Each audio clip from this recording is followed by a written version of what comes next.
Mas Roy dan Bu Tifa merasa tidak pernah bersalah dalam peristiwa pidana ini karena yang mereka lakukan adalah meneliti objek ijazah yang diragukan, yang selama bertahun-tahun menjadi polemik. Tidak pernah ada kepastian hukum, tidak pernah ada putusan pengadilan yang menyatakan ijazah ini asli. Tetapi lagi-lagi harus ada 2 warga negara yang dikirim ke penjara setelah Bambang Tri dan Gus Nur. Sudah dilakukan tahap 2 dan untuk update apa yang terjadi di dalamnya karena cukup lama tadi pemeriksaan.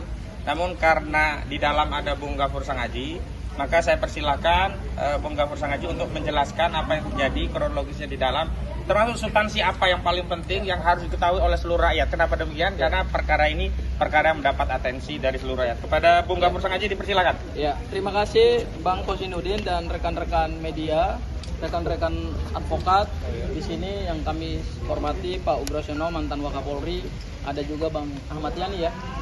Kemudian teman-teman advokat yang lain. Alhamdulillah proses tahap 2 atau kita sebut penyerahan tersangka dan barang bukti dari penyidik Polda Metro Jaya ke Kejaksaan Negeri Jakarta Selatan itu sudah selesai, dalam arti tanggung jawab penyidik sudah tuntas ya. Jadi dengan dilakukan tahap 2 hari ini, maka tanggung jawab hukum dari Polda Metro Jaya itu sudah selesai. Selanjutnya tanggung jawab hukum menjadi tanggung jawab dari Kejaksaan Negeri Jakarta Selatan. Sehingga tadi kami melihat ada penyerahan berkas perkara juga kami sudah lihat. Kemudian juga hampir beberapa koper barang bukti ya. Kemudian juga kalau saya menggambarkan berkas perkaranya mungkin setinggi saya ini ya, Setengah meter lebih. Hampir 1 meter ya berkas perkaranya ya. Jadi kita membayangkan bahwa perkara ini adalah dugaan ijazah, dugaan pencemaran nama baik atas objek ijazah ya. Saya mau mengupdate pertama adalah terkait dengan peristiwa pidana apa yang sesungguhnya terjadi ya, dan laporan siapa yang diterima. Yang pertama adalah saya mengkonfirmasi langsung dari jaksa penuntut umum, pasal yang menjadi dakwaan nantinya dalam proses persidangan pertama adalah pasal 310 yang berubah menjadi pasal 433 terkait dengan pencemaran. Kemudian yang kedua pasal fitnah, pasal 43311 yang berubah menjadi pasal 434, ancaman pidananya 6 bulan dan 2 tahun. Kemudian ternyata ada beberapa laporan dari Samuel Sweken, Andi Kurniawan, dan kemudian Lecumanan dari Pradi Bersatu, itu sama sekali ternyata tidak terbukti nantinya karena laporan-laporan tersebut ternyata tidak diterima oleh jaksa penuntut umum. Berdasarkan apa? Berdasarkan P19. Jadi jaksa menggugurkan 3 laporan LP, yaitu dari Samuel Sweken, Andi Kurniawan, dan Lecumanan. 3 orang. Tentu ada konsekuensi hukumnya ke depan ya. Tapi kami tidak akan menyebut apa konsekuensi hukumnya ke depan. Yang kedua adalah dimasukkannya pasal 32 dan pasal 35. Jadi dalam perkara ini yang menjadi pasal dakwaan nantinya dalam proses persidangan itu adalah LP dari Pak Joko Widodo. LP lain digugurkan oleh jaksa penuntut umum. Ya. Berdasarkan P19.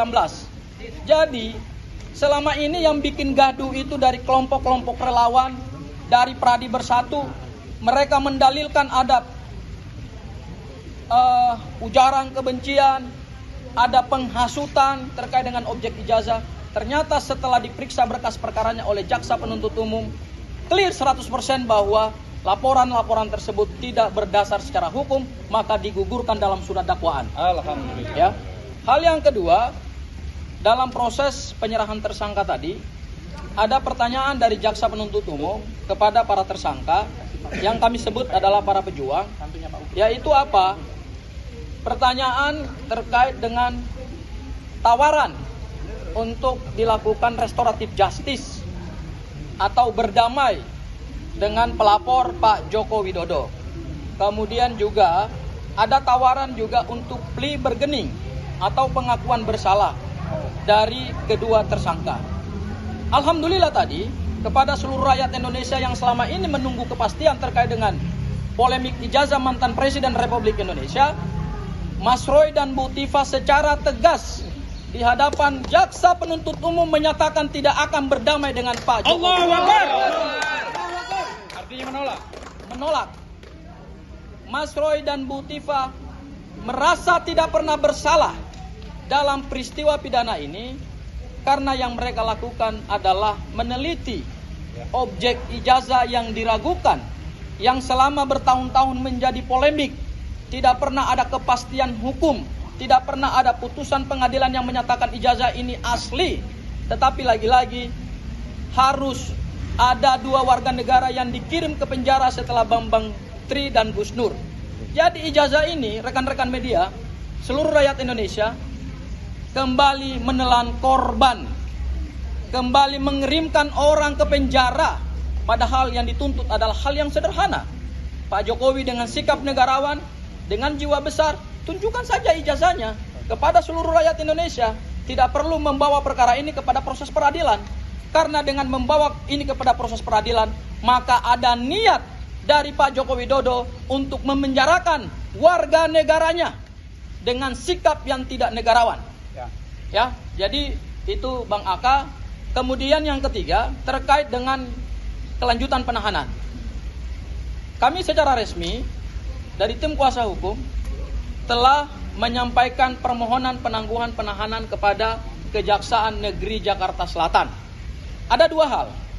Yang pertama adalah penangkapan yang dilakukan oleh Polda Metro Jaya pada tanggal 19 Juni 2026 beberapa hari yang lalu, yang dilanjutkan dengan penahanan, itu ternyata tidak sesuai dengan hukum acara pidana yang diatur di dalam KUHP kita. Ada 3 hal yang menjadi dasar pertimbangannya. Yang pertama, dari sisi kualifikasi subjek hukum pelaku tindak pidana.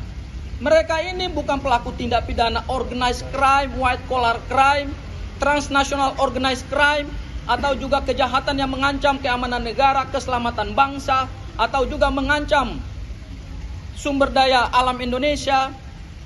Ini hanyalah pencemaran nama baik dan fitnah yang diseludupkan dengan pasal 32 dan pasal 35.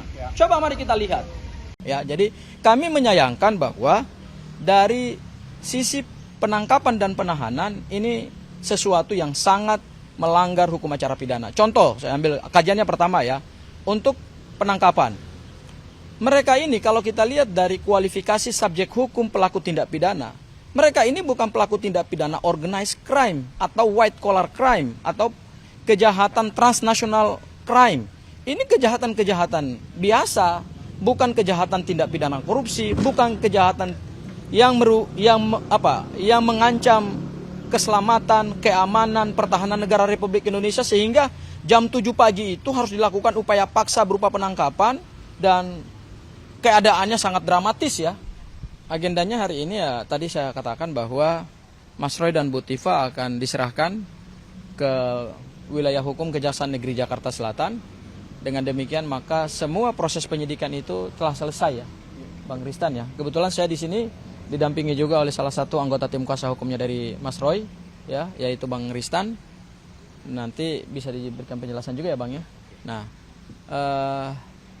kami hari ini akan mendampingi proses penyerahan tersangka dan barang bukti, dan tentu ada beberapa hal yang ingin kami pastikan. Pertama adalah apakah akan dilakukan kelanjutan penahanan atau tidak ya. Karena pagi ini kami secara resmi juga sudah mengajukan surat permohonan penangguhan penahanan. Karena mereka sekarang ini kan statusnya lagi dalam tahanan Polda. Nah, begitu beralih kewenangannya menjadi kewenangan dari penyidik Polda Metro Jaya, dari penyidik Polda Metro Jaya ke Kejaksaan, maka secara resmi hari ini juga kami mengajukan permohonan penangguhan penahanan. Nah, itu hal pertama yang ingin kami pastikan. Hal yang kedua adalah kami juga akan memastikan terkait dengan penyerahan barang bukti ya, barang bukti ijazah. Tentu kami ingin bahwa ada kepastian bahwa barang bukti itu sudah diserahkan dari pihak Polda Metro Jaya kepada pihak Kejaksaan, dan nantinya barang bukti itu kalaupun dilakukan dilakukan tahap persidangan ya Bang, ya, maka tentu kita akan masuk dalam proses pembuktian terkait dengan ijazah itu. 50 toko itu saya tidak bisa sebutkan siapa saja tokonya, mungkin itu adalah tujuannya untuk memberikan dukungan moral